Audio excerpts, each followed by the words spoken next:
ಯಾರು ಹೊಸದಾಗಿ ಸ್ಟಾಕ್ ಮಾಡಕ್ಕೆ ಬರ್ತಾ ಇದ್ದೀರಾ, ದಯವಿಟ್ಟು ಯೂಟ್ಯೂಬ್ ನೋಡ್ಕೊಂಡು ಮಾತ್ರ ಬರಬೇಡಿ. ಆಫ್ ನಾಲೆಜ್ ತುಂಬಾ ಡೇಂಜರ್ ಇದೆ. ತಾವು ಟಿಡಿಗೆ ಬನ್ನಿ, ಫುಲ್ ಆಗಿ ತಿಳ್ಕೊಳ್ಳಿ. ನಾರ್ಮಲ್ ಪರ್ಸನ್ಗೂ ಮತ್ತೆ ಮಿಲೇನಿಯರ್ಗೆ ಏನು ಡಿಫ್ರೆನ್ಸ್ ಅನ್ನೋದು ನಾವು ಕಲಿತೀವಿ. TD is a best academy to learn. ನಮ್ಮ ಟಿಡಿ ಅಕಾಡೆಮಿಗೆ ಹೋಗಿ ಕೋರ್ಸಸ್ ಅನ್ನ ತಗೊಂಡು ಅರ್ಥ ಮಾಡಿಕೊಂಡು ಹಣ ಮಾಡೋದಕ್ಕೆ ಸ್ಟಾರ್ಟ್ ಮಾಡಿ.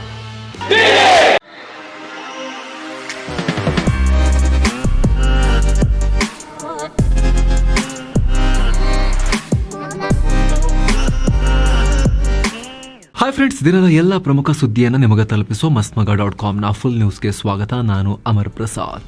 ದೇಶವನ್ನೇ ಬೆಚ್ಚಿ ಬೀಳಿಸಿರೋ ಮಣಿಪುರ ಹಿಂಸಾಚಾರಕ್ಕೆ ಸಂಬಂಧಪಟ್ಟಂತೆ ಸ್ಫೋಟಕ ವಿಚಾರ ಹೊರಬಿದ್ದಿದೆ.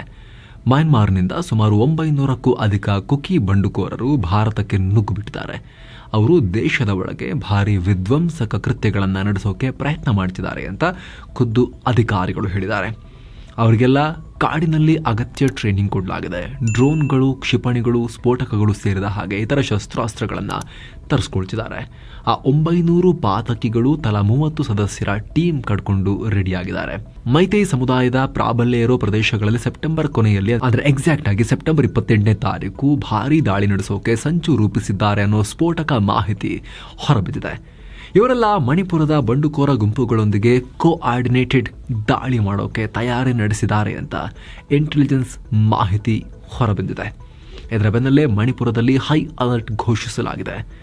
ಈ ಇಂಟೆಲಿಜೆನ್ಸ್ ರಿಪೋರ್ಟ್ಗೆ ಸಂಬಂಧಪಟ್ಟಂತೆ ಮಣಿಪುರ ಸರ್ಕಾರ ಅತ್ಯಂತ ದೊಡ್ಡ ಹೇಳಿಕೆ ಕೊಟ್ಟಿದೆ. ಮಣಿಪುರ ಸರ್ಕಾರದ ಸೆಕ್ಯೂರಿಟಿ ಅಡ್ವೈಸರ್ ಕುಲ್ದೀಪ್ ಸಿಂಗ್ ಈ ರಿಪೋರ್ಟ್ 100% ಆಕ್ಯುರೇಟ್ ಇದೆ, ಇದನ್ನು ಲೈಟ್ ಆಗಿ ತಗೊಳ್ಳೋಕೆ ಆಗಲ್ಲ ಅನ್ನೋ ಹೇಳಿಕೆಯನ್ನು ಕೊಟ್ಟಿದ್ದಾರೆ. ಈ ಮೂಲಕ ಮಣಿಪುರ ಹಿಂಸಾಚಾರದಲ್ಲಿ ಬಳಕೆಯಾಗ್ತಿರೋ ಡ್ರೋನ್, ರಾಕೆಟ್ಗಳು ಪಕ್ಕದ ಮಯನ್ಮಾರ್ನಿಂದಲೇ ಬರ್ತಾ ಇವೆ, ಈಗಲೂ ಬಂದಿವೆ ಅಂತ ಖುದ್ದು ಸರ್ಕಾರ ಮೊದಲ ಸಲ ಅಧಿಕೃತವಾಗಿ ಒಪ್ಪಿಕೊಂಡಂತಾಗಿದೆ. ಇನ್ನು ಮಣಿಪುರ ಸರ್ಕಾರಕ್ಕೆ ಅಲ್ಲಿನ ಮುಖ್ಯ ಕಾರ್ಯದರ್ಶಿ ಬರೆದಿದ್ದು ಎನ್ನಲಾದ ಪತ್ರ ಕೂಡ ಈಗ ಬಹಿರಂಗ ಆಗಿದೆ. ಅದರಲ್ಲಿ ತುರ್ತಾಗಿ ಭದ್ರತೆಯನ್ನು ಜಾಸ್ತಿ ಮಾಡಬೇಕು, ಅರ್ಜೆಂಟ್. ಈ ರೀತಿಯಲ್ಲಿ ಮಣಿಪುರವನ್ನು ಅಲರ್ಟ್ನಲ್ಲಿ ಇಡಬೇಕು ಅಂತ ಅದರಲ್ಲಿ ತುಂಬ ಸೆನ್ಸ್ ಆಫ್ ಅರ್ಜೆನ್ಸಿ ಕಾಣುತ್ತೆ ಆ ಲೆಟರ್ನಲ್ಲಿ. ಅಂದಹಾಗೆ ಇತ್ತೀಚೆಗಷ್ಟೇ ಕೇಂದ್ರ ಗೃಹ ಮಂತ್ರಿ ಅಮಿತ್ ಶಾ ಮಣಿಪುರ ಹಿಂಸಾಚಾರ ವಿಚಾರವಾಗಿ ಮಾತನಾಡಿದರು. ಶಾಂತಿ ಸ್ಥಾಪನೆಗಾಗಿ ಬುಡಕಟ್ಟು ಸಮುದಾಯಗಳೊಂದಿಗೆ ಕೇಂದ್ರ ಸರ್ಕಾರ ಮಾತುಕತೆ ನಡೆಸ್ತಾ ಇದೆ. ಮಯನ್ಮಾರ್ ಗಡಿಯಲ್ಲಿ ತಂತಿ ಬೇಲಿ ಅಳವಡಿಸುವ ಕಾರ್ಯವನ್ನು ಕೂಡ ಆರಂಭ ಮಾಡ್ತಾ ಇದ್ದೀವಿ. ಒಳನುಸುಳುವಿಕೆ ತಡೆಯೋಕೆ ಬಿಗಿ ಬಂದೋಬಸ್ತ್ ಕೈಗೊಳ್ಳಲಾಗಿದೆ ಅಂತ ಹೇಳಿಕೆಯನ್ನು ಕೊಟ್ಟಿದ್ರು. ಇದರ ಬೆನ್ನಲ್ಲೇ ಈ ರೀತಿಯ ಬೆಳವಣಿಗೆ ಆಗ್ತಿರೋದು. ಮಣಿಪುರ ಸದ್ಯಕ್ಕೆ ರಿಸಾಲ್ವ್ ಆಗಿಲ್ಲ ಇಶ್ಯೂ, ಇನ್ನೂ ಕೂಡ ಅದು ಬಗೆಹರಿದಿಲ್ಲ ಅನ್ನೋದು ಸ್ಪಷ್ಟವಾಗಿ ಕಾಣಿಸ್ತಾ ಇದೆ. ಇನ್ನೊಂದು ಕಡೆ ಭಾರತದ ರೈಲುಗಳಲ್ಲಿ ಜನ ಓಡಾಡಬೇಕೋ ಬೇಡವೋ ಅನ್ನೋ ಭೀತಿ ಹುಟ್ಟಿಸುವ ಘಟನೆಗಳು ನಡೀತಾ ಇವೆ. ಈಗ ಗುಜರಾತ್ನ ಸೂರತ್ನಲ್ಲಿರೋ ಕಿಮ್ ರೈಲ್ವೆ ಸ್ಟೇಷನ್ ಬಳಿ ಆತಂಕಕಾರಿ ಘಟನೆಯಾಗಿದೆ. ಆಗಂತುಕರು ರೈಲ್ವೆ ಟ್ರ್ಯಾಕ್ನ ಫಿಶ್ ಪ್ಲೇಟ್ ಮತ್ತು ಅದರ ಕೀಯನ್ನು ರಿಮೂವ್ ಮಾಡಿದ್ದಾರೆ. ಅಂದಹಾಗೆ 2 ಟ್ರ್ಯಾಕ್ಗಳನ್ನು ಒಟ್ಟುಗೂಡಿಸೋಕೆ ಈ ಫಿಶ್ ಪ್ಲೇಟನ್ನು ಬಳಸಲಾಗುತ್ತೆ. ಇದೀಗ ಅದನ್ನು ಕಿತ್ತು ರೈಲ್ವೆ ಟ್ರ್ಯಾಕ್ಗೆ ಅಡ್ಡಿ ಆಗೋ ರೀತಿ ಅದನ್ನು ಇಟ್ಟಿದ್ದಾರೆ. ಅಪಘಾತ ಮಾಡೋ ಉದ್ದೇಶದಿಂದ ಈ ರೀತಿ ದುಷ್ಕರ್ಮಿಗಳು ಕೆಲಸವನ್ನು ಮಾಡಿದ್ದಾರೆ. ಸದ್ಯ ರೈಲ್ವೆ ಗ್ರೌಂಡ್ ಸ್ಟಾಫ್ ಕೂಡಲೇ ಇದನ್ನು ಸರಿಪಡಿಸಿ ದೊಡ್ಡ ಅನಾಹುತ ತಪ್ಪಿಸಿದ್ದಾರೆ. ಭಯವನ್ನು ಉತ್ಪಾದಿಸೋ ಕೃತ್ಯ ಇದು. ಇತ್ತೀಚೆಗಷ್ಟೇ ಉತ್ತರ ಪ್ರದೇಶದಲ್ಲಿ ರೈಲ್ವೆ ಟ್ರ್ಯಾಕ್ ಮೇಲೆ ಸಿಲಿಂಡರ್ ತಂದಿಟ್ಟಿದ್ರು, ಅದು ಹೋಗಿ ಹೊಡೆದೇ ಬಿಟ್ಟಿತ್ತು ರೈಲು. ಹಾಗೆ ಉತ್ತರಾಖಂಡ್ನ ರೈಲ್ವೆ ಟ್ರ್ಯಾಕ್ನಲ್ಲಿ ಕಬ್ಬಿಣದ ಕಂಬ ಇಡಲಾಗಿತ್ತು. ಇನ್ನು ಹಲವು ಕಡೆ ಬೋಲ್ಡರ್ಸ್ ಕಲ್ಲುಗಳನ್ನು ಇಟ್ಟಿದ್ದೆಲ್ಲ ವರದಿಯಾಗಿತ್ತು. ಇದರಿಂದ ಉಗ್ರರು ಅಥವಾ ಉಗ್ರ ಮನಸ್ಥಿತಿಯನ್ನು ಹೊಂದಿರೋ ವ್ಯಕ್ತಿಗಳು ದೇಶದಲ್ಲಿ ವಿಧ್ವಂಸಕ ಕೃತ್ಯಗಳನ್ನು ನಡೆಸೋಕೆ ವಿಶಾಲವಾಗಿ ಹರಡಿರೋ ರೈಲ್ವೆ ನೆಟ್ವರ್ಕ್ ಅನ್ನ ಟಾರ್ಗೆಟ್ ಮಾಡ್ತಿದಾರ ಅನ್ನೋ ಆತಂಕಕ್ಕೂ ಇದು ಕಾರಣ ಆಗಿತ್ತು. ತಿರುಪತಿ ಲಡ್ಡುಗೆ ಬಳಸೋ ತುಪ್ಪದಲ್ಲಿ ದನ, ಹಂದಿ ಮಾಂಸ ಹಾಗೂ ಮೀನಿನ ಎಣ್ಣೆಯ ಕೊಬ್ಬಿನ ಅಂಶ ಇದೆ ಅನ್ನೋ ವಿಚಾರ ಹೊರಬಿದ್ದ ಬೆನ್ನಲ್ಲೇ ಭಕ್ತರೆಲ್ಲ ಲಡ್ಡು ಖರೀದಿಗೆ ಹಿಂದೇಟು ಹಾಕ್ತಿದ್ದಾರೆ. ಹೀಗಾಗಿ ಟಿಟಿಡಿ ಒಂದು ಹೇಳಿಕೆಯನ್ನು ಪ್ರಕಟ ಮಾಡಿದೆ. ದೇಗುಲದ ಪ್ರಸಾದದಲ್ಲಿ ಪಾವಿತ್ರತೆ ಕಾಪಾಡಲಾಗಿದೆ, ಈಗ ಅಂಥದ್ದೇನು ಸಮಸ್ಯೆ ಇಲ್ಲ ಅಂತ ಹೇಳ್ಕೊಂಡಿದೆ. ಅಲ್ಲದೆ ಈ ವಿವಾದದಿಂದ ಎಚ್ಚೆತ್ತುಕೊಂಡಿರೋ ಟಿಟಿಡಿ ಬೋರ್ಡ್ ಫುಡ್ ಸೇಫ್ಟಿ ವಿಚಾರವಾಗಿ ಪ್ರಸಾದವನ್ನು ಚೆಕ್ ಮಾಡೋಕೆ ಶೀಘ್ರದಲ್ಲಿ ಟೆಸ್ಟಿಂಗ್ ಮಷಿನ್ಗಳನ್ನು ತರಿಸ್ಕೊಳ್ಳುತ್ತೆ ಅನ್ನೋದು ಕೂಡ ವರದಿಯಾಗ್ತಾ ಇದೆ. ಏನೋ ಈ ಲಡ್ಡು ವಿವಾದದ ವಿಚಾರವಾಗಿ ಕೂಲಂಕುಷವಾಗಿ ಪರಿಶೀಲಿಸಬೇಕಾಗಿದೆ ಅಂತ ಲೋಕಸಭಾ ವಿಪಕ್ಷ ನಾಯಕ ರಾಹುಲ್ ಗಾಂಧಿ ಹೇಳಿಕೆಯನ್ನು ಕೊಟ್ಟಿದ್ದಾರೆ. ಅತ್ತ ಲಡ್ಡು ವಿವಾದದಲ್ಲಿ ತಮ್ಮ ಮೇಲಿನ ಆರೋಪಗಳ ವಿರುದ್ಧ ಆಂಧ್ರ ಮಾಜಿ ಸಿಎಂ ಜಗನ್ ಮೋಹನ್ ರೆಡ್ಡಿ ಆಂಧ್ರ ಹೈಕೋರ್ಟ್ ಮೆಟ್ಟಿಲೇರಿದ್ದಾರೆ. ಈ ಕಡೆ ಜಗನ್ ವಿರುದ್ಧ ಮದ್ರಾಸ್ ಹೈಕೋರ್ಟ್ ವಕೀಲ ಬಿ ಜಗನ್ನಾಥ್ ತಮಿಳುನಾಡು ಪೊಲೀಸರಿಗೆ ದೂರನ್ನ ಕೊಟ್ಟಿದ್ದಾರೆ. ಜಗನ್ ಮೋಹನ್ ರೆಡ್ಡಿ ಅಧಿಕಾರದಲ್ಲಿದ್ದಾಗ, ಅಂದರೆ ಆಗಸ್ಟ್ 2023ರಿಂದ 2024 ಜುಲೈವರೆಗೆ ತುಪ್ಪ ಖರೀದಿ ಟೆಂಡರ್ ಬಗ್ಗೆ ಹಲವು ಅನುಮಾನಗಳಿವೆ. ಟೆಂಡರ್ ಡಾಕ್ಯುಮೆಂಟ್ ಪ್ರಕಾರ ಪ್ರತಿ ಬಾರಿ ತುಪ್ಪ ಖರೀದಿ ವೇಳೆ NABL ಅಂದರೆ national accreditation board of testing and calibration laboratory ಮತ್ತು FSSAI ನಿಂದ ಅಪ್ರೂವಲ್ ಇರೋ ಲ್ಯಾಬ್ಗಳಲ್ಲಿ ಟೆಸ್ಟ್ ಮಾಡಿಸಿ TTDಗೆ ತುಪ್ಪ ಕೊಡಬೇಕು. ಆದರೆ ಈ ಪ್ರಕ್ರಿಯೆ ಜಗನ್ ಆಡಳಿತದ ವೇಳೆ ನಡೆದಿಲ್ಲ, ಇದನ್ನ ಬೈಪಾಸ್ ಮಾಡಿದ್ದಾರೆ ಅನ್ನೋ ಆರೋಪ ಮಾಡಲಾಗಿದೆ.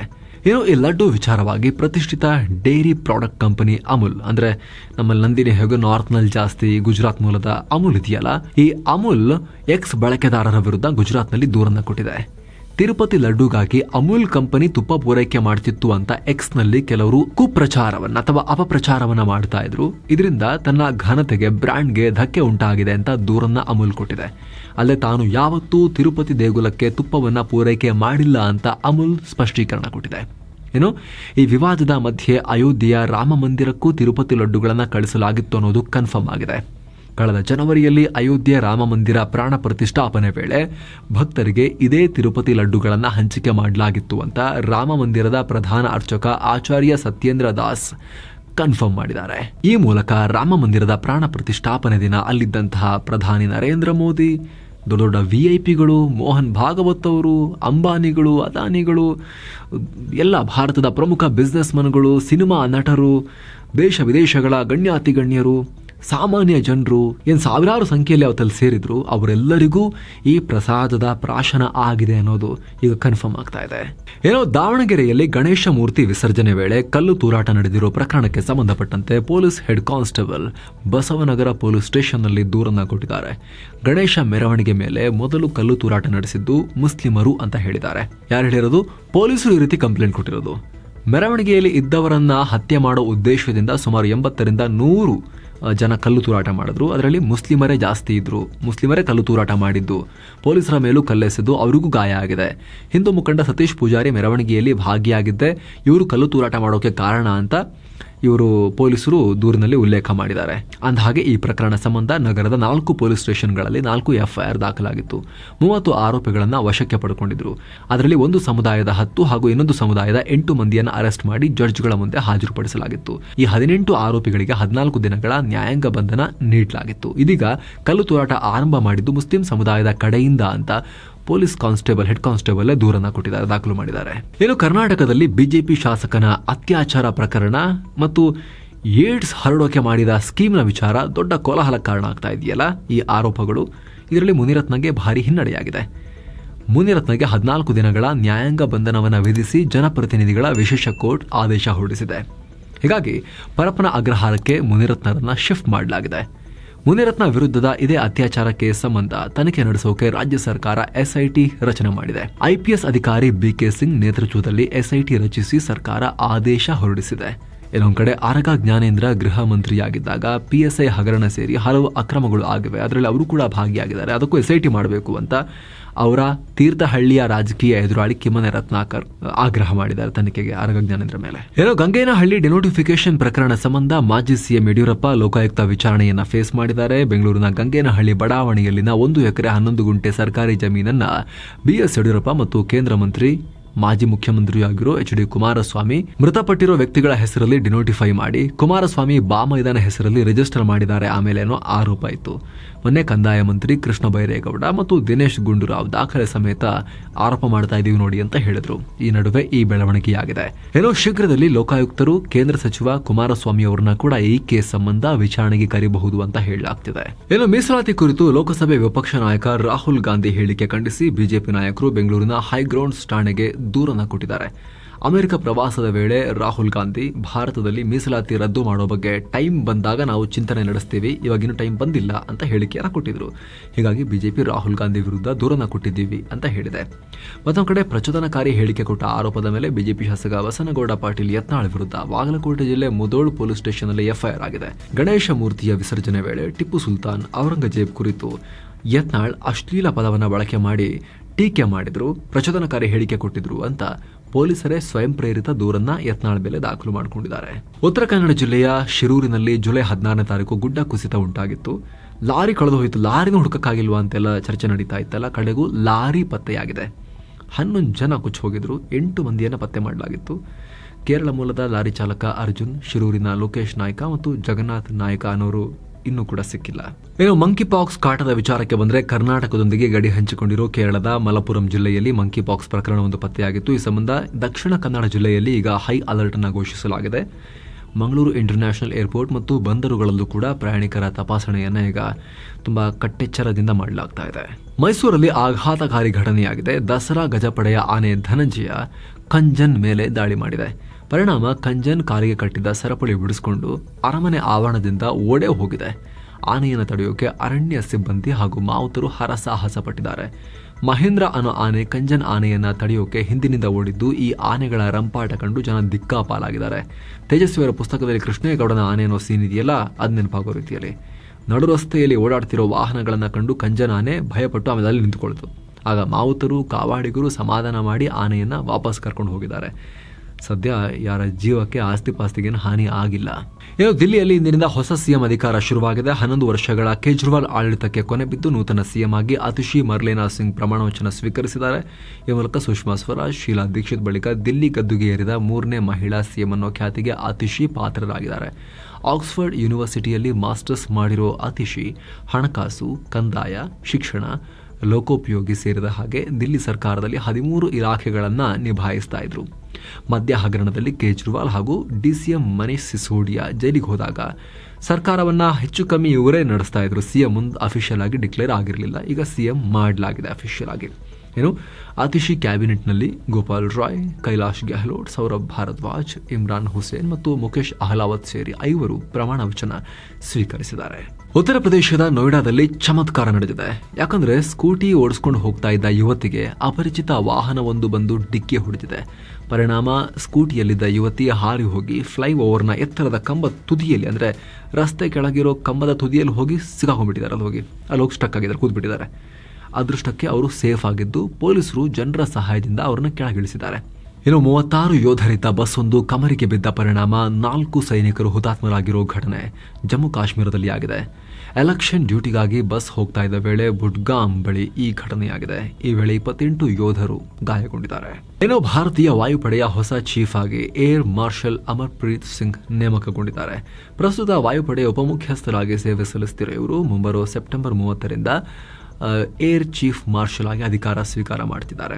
ಸದ್ಯ ವಾಯುಪಡೆಯ ಮುಖ್ಯಸ್ಥರಾಗಿರೋ air chief marshal V K. Chaudhari ಅದೇ ದಿನ ನಿವೃತ್ತರಾಗ್ತಾ ಇದ್ದಾರೆ. ಅಂದಹಾಗೆ ಅಮರ್ಪ್ರೀತ್ ಸಿಂಗ್ 1984ರಲ್ಲಿ ಭಾರತೀಯ ವಾಯುಪಡೆಯಲ್ಲಿ ತಮ್ಮ ಜರ್ನಿಯನ್ನ ಶುರು ಮಾಡಿದ್ರು. 1984ರ ಡಿಸೆಂಬರ್ 21ರಂದು ವಾಯುಪಡೆಯ ಫೈಟರ್ ಸ್ಟ್ರೀಮ್ಗೆ ನಿಯೋಜನೆಗೊಂಡರು. ಈಸ್ಟರ್ನ್ ಏರ್ ಕಮಾಂಡ್ನ ಸೀನಿಯರ್ ಏರ್ ಸ್ಟಾಫ್ ಆಫೀಸರ್ ಆಗಿ ಕೆಲಸ ಮಾಡಿದ್ರು. ನಂತರ ಸೆಂಟ್ರಲ್ ಏರ್ ಕಮಾಂಡ್ನ CACನ ಮುಖ್ಯಸ್ಥರಾದರು. ಕಳೆದ ವರ್ಷ ಫೆಬ್ರವರಿ 1ನೇ ತಾರೀಕು ಭಾರತೀಯ ವಾಯುಪಡೆಯ 47ನೇ ಉಪಮುಖ್ಯಸ್ಥರಾಗಿ ಆಯ್ಕೆಯಾಗಿದ್ದರು. 2019ರಲ್ಲಿ ಅತಿ ವಿಶಿಷ್ಟ ಸೇವಾ ಪದಕ ಹಾಗೂ 2023ರಲ್ಲಿ ಪರಮ ವಿಶಿಷ್ಟ ಸೇವಾ ಪದಕವನ್ನ ಕೂಡ ನೀಡಿ ಇವರನ್ನ ಗೌರವಿಸಲಾಗಿತ್ತು. ಪ್ರಧಾನಿ ಮೋದಿ ಅಮೆರಿಕದ ಕಡೆಗೆ ಪ್ರಯಾಣ ನಡೆಸಿರೋ ನಡುವೆನೇ ಬೈಡೆನ್ ಸರ್ಕಾರ ಭಾರತದ ಕೆಂಗಣ್ಣಿಗೆ ಗುರಿಯಾಗಿದೆ. ಮೋದಿ ಅಮೆರಿಕದಲ್ಲಿ ಲ್ಯಾಂಡ್ ಆಗೋಕೆ ಕೆಲವೇ ಗಂಟೆಗಳು ಬಾಕಿ ಉಳಿದಿರೋ ಹೊತ್ತಲ್ಲಿ ವೈಟ್ ಹೌಸ್ನ ಅಧಿಕಾರಿಗಳು ಅಲ್ಲಿನ ಖಲಿಸ್ತಾನಿ ಪರ ಸಿಖ್ ಗುಂಪುಗಳೊಂದಿಗೆ ಮಾತುಕತೆ ನಡೆಸಿದ್ದಾರೆ. ಅಷ್ಟೇ ಅಲ್ಲ, ನಮ್ಮ ನೆಲದಲ್ಲಿ ಬೇರೆ ದೇಶದಿಂದ ಬರೋ ಅಪಾಯಗಳಿಂದ ನಿಮ್ಮನ್ನ ರಕ್ಷಣೆ ಮಾಡ್ತೀವಿ ಅಂತ ಖಲಿಸ್ತಾನಿ ಪ್ರತ್ಯೇಕತಾವಾದಿಗಳಿಗೆ ಭರವಸೆ ಕೂಡ ಕೊಟ್ಟಿದ್ದಾರಂತೆ. ಅಲ್ಲದೆ ಅಮೆರಿಕದ ಗಡಿಯೊಳಗೆ ಇರುವಾಗ ನಮ್ಮ ನಾಗರಿಕರಿಗೆ ಯಾವುದೇ ರೀತಿಯ ಹಾನಿಯಾಗದಂತೆ ನೋಡಿಕೊಳ್ಳೋಕೆ ನಾವು ಕಮಿಟ್ ಆಗಿದ್ದೀವಿ ಅಂತ ವೈಟ್ ಹೌಸ್ ಅವರಿಗೆ ಆಶ್ವಾಸನೆ ಕೊಟ್ಟು ಕಳಿಸಿದೆ. ಅಮೆರಿಕದ ರಾಷ್ಟ್ರೀಯ ಭದ್ರತಾ ಮಂಡಳಿ ಸಿಖ್ ಪ್ರತ್ಯೇಕತಾವಾದಿಗಳೊಂದಿಗೆ ಮೀಟಿಂಗ್ ಮಾಡಿರೋದು ಇದೇ ಮೊದಲು ಅಂತ ಹೇಳಲಾಗ್ತಿದೆ. ಅದು ಮೋದಿ ಅಲ್ಲಿ ಹೋಗಿ ಲ್ಯಾಂಡ್ ಆಗೋ ಹೊತ್ತಲ್ಲಿ ಈ ಕುತಂತ್ರದ ಕೆಲಸವನ್ನು ಮಾಡಿದ್ದಾರೆ. 2 ದೇಶಗಳ ನಡುವಿನ ಸಂಬಂಧ ವೃದ್ಧಿಯ ಚರ್ಚೆ ಆಗ್ತಿರೋ ಹೊತ್ತಲ್ಲಿ ಭಾರತದ ಕಣ್ಣಿಗೆ ಕೈ ಹಾಕಿ ತಾಕ್ತಾ ಊದ್ಬೇಕಾ ಅಂತ ಹೇಳೋ ನಾಟಕವನ್ನು ನೆಕ್ಸ್ಟ್ ಅಮೆರಿಕ ಮಾಡುತ್ತೆ ಅಲ್ಲಿ ಮೋದಿ ಲ್ಯಾಂಡ್ ಆದ್ಮೇಲೆ. ಚೆನ್ನೈನಲ್ಲಿ ನಡೀತಾ ಇರೋ ಭಾರತ ಬಾಂಗ್ಲಾ ನಡುವಿನ ಮೊದಲ ಟೆಸ್ಟ್ನಲ್ಲಿ ಟೀಂ ಇಂಡಿಯಾ ಗೆಲುವಿನ ಕಡೆಗೆ ದಾಪುಗಾಲು ಇಡ್ತಾ ಇದೆ. 3ನೇ ದಿನ 2ನೇ ಇನ್ನಿಂಗ್ಸ್ನಲ್ಲಿ ಬ್ಯಾಟಿಂಗ್ ನಡೆಸಿದ ಟೀಂ ಇಂಡಿಯಾ ಕಲಿಗಳು ಚೆನ್ನಾಗಿ ಪ್ರದರ್ಶನ ತೋರಿದ್ದಾರೆ. ಭಾರತದ ಪರವಾಗಿ ರಿಷಬ್ ಪಂತ್ ಹಾಗೂ ಶುಭ್ಮನ್ ಗಿಲ್ ಸೆಂಚುರಿ ಬಾರಿಸಿದ್ರು.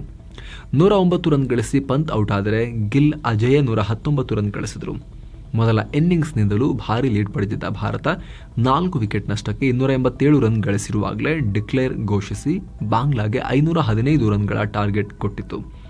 ಗುರಿ ಬೆನ್ನತ್ತಿರೋ ಬಾಂಗ್ಲಾ ತಂಡ 3ನೇ ದಿನದ ಆಟದ ಅಂತ್ಯಕ್ಕೆ 4 ವಿಕೆಟ್ ನಷ್ಟಕ್ಕೆ ಬರೀ 158 ರನ್ ಗಳಿಸಿದೆ. ಅಜೇಯ 51 ರನ್ ಗಳಿಸಿರೋ ಬಾಂಗ್ಲಾ ನಾಯಕ ನಜ್ಮುಲ್ ಹುಸೇನ್ ಹಾಗೂ 5 ರನ್ ಗಳಿಸಿರೋ ಶಕೀಬ್ ಅಲ್ ಹಸನ್ ಕ್ರೀಸ್ ಕಾಯ್ದುಕೊಂಡಿದ್ದಾರೆ. ಹೀಗಾಗಿ ಬಾಂಗ್ಲಾಗೆ ಗೆಲ್ಲೋಕೆ ಇನ್ನೆರಡು ದಿನಗಳಲ್ಲಿ 357 ರನ್ ಬೇಕಾದರೆ ಭಾರತದ ಗೆಲುವಿಗೆ ಬರೀ 6 ವಿಕೆಟ್ ತೆಗೆದರೆ ಸಾಕು. ಭಾರತ ಗೆಲ್ಲೋದು ಬಹುತೇಕ ಖಚಿತ ಅನ್ನೋ ವಾತಾವರಣ ಈ ಕ್ಷಣಕ್ಕಿದೆ. ಸೊ ಫ್ರೆಂಡ್ಸ್, ಇದಾಗಿತ್ತು ಇವತ್ತಿನ ಫುಲ್ ನ್ಯೂಸ್. ನಾವು ಕುಯ್ದಿಲ್ಲ, ಎಳೆದಿಲ್ಲ, ಕಿರ್ಚಾಡಿಲ್ಲ, ಬರೀ ಸುದ್ದಿ ಥರ ನಿಮಗೆ ತಲುಪಿಸೋ ಪ್ರಯತ್ನವನ್ನು ಮಾಡಿದ್ದೀವಿ. ಈ ಪ್ರಯತ್ನ ನಿಮಗೆ ಇಷ್ಟ ಆಗ್ತಾ ಇದ್ದರೆ ದಯವಿಟ್ಟು mastmaga.com ಚಾನಲ್ಗೆ ಸಬ್ಸ್ಕ್ರೈಬ್ ಮಾಡಿ, ಪಕ್ಕದ ಬೆಲ್ ಐಕಾನ್ ಮೇಲೆ ಕ್ಲಿಕ್ ಮಾಡಿ ಅನ್ನೋದು ನಿಮ್ಮಲ್ಲಿ ನಮ್ಮ ಮನವಿ. ಮತ್ತೆ ಭೇಟಿ ಆಗ್ತಿರೋಣ. ನಮಸ್ತೆ.